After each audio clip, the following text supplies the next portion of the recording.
Good morning বন্ধুরা, ছায়া daily ব্লগে সবাইকে স্বাগত জানান। আজকে তো মঙ্গলবার, নিরামিষ আমাদের। আর সকালবেলা উঠে অনেক কাজকর্ম সারলাম, সেরে মেয়ে তো সকালে স্কুল নিয়ে বেরিয়ে গেছে। সকালে তো 7:30 পৌনে 8টায় বেরিয়ে যায়নি।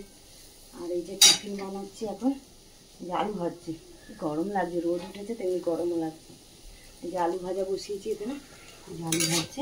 হ্যাঁ, আর এই যে ময়দাও নিয়ে নিয়েছি একটুখানি, মাখবো, মেখে পরোটা বানাবো। ছেলে তো আজ মঙ্গলবার করে, নিরামিষ খায়, আমরাও খেয়ে নিই ওর সাথে সাথে। আর এই যে পরোটা আর আলু ভাজা বসিয়েছে, আলু ভাজা পরোটাটা হয়ে গেলে আর একবারে রান্নাও বসিয়ে দেবো। উচ্ছে আলু কেটেছি, উচ্ছে আলু ভাজবো, আর সোয়াবিনের তরকারি করবো, আর একটু ডাল সেদ্ধ করবো, মুগের ডাল সেদ্ধ। কারণ তো আমি দাদা সোয়াবিনটা অত পছন্দ করে না, তাই জন্য সোয়াবিনটা করবো, ছেলে মেয়ে খাবে। আর একটু ডাল সেদ্ধ করবো, মুগের ডাল, উচ্ছে আলু ভাজবো। আর দেখি কী করি। হ্যাঁ, চল রাখি এখন। ব্লগটা দেখতে থাকো, নিশ্চয়ই ভালো লাগবে। ভালো লাগলে লাইক কমেন্ট শেয়ার করে বন্ধুদের সাথে। চলো টাটা এখন। চলো বন্ধুরা, আলু ভাজা তো নামিয়ে নিলাম, ওদিকে ময়দাটাও মেখে রেখে দিয়েছি। তারপরে কাঁধে কাঁধে আসলে গরম গরম ভেজে দেবো। ছেলেও ওঠেনি এখনো, পরে ভাজবো পরোটাটা। আলু ভেজে রেখে দিয়েছি, এদিকে উচ্ছে আলু ভাজা বসিয়ে দিয়েছি, আর এদিকে ডাল সেদ্ধ বসিয়েছি। এদিকে সোয়াবিনটা ভিজিয়ে রেখেছি, আলু কেটে রেখেছি।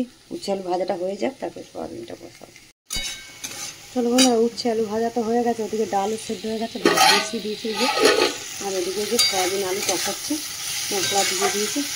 নিরামিষের তরকারিতে আদা, জিরে বাটা, ধনে, লঙ্কা, একটু টমেটো, এই মশলা দিয়েছি। চলো এটা কষানো হয়ে গেলে ওখানে ভাত বসিয়েছিলাম, আমি গরম জল বার করে রেখেছি এখানে, গরম জলটা দিয়ে তরকারিতে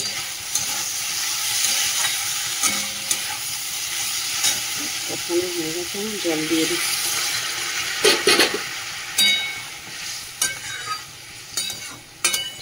রান্না হলেই আমার হয়ে যাবে আজকে রান্না।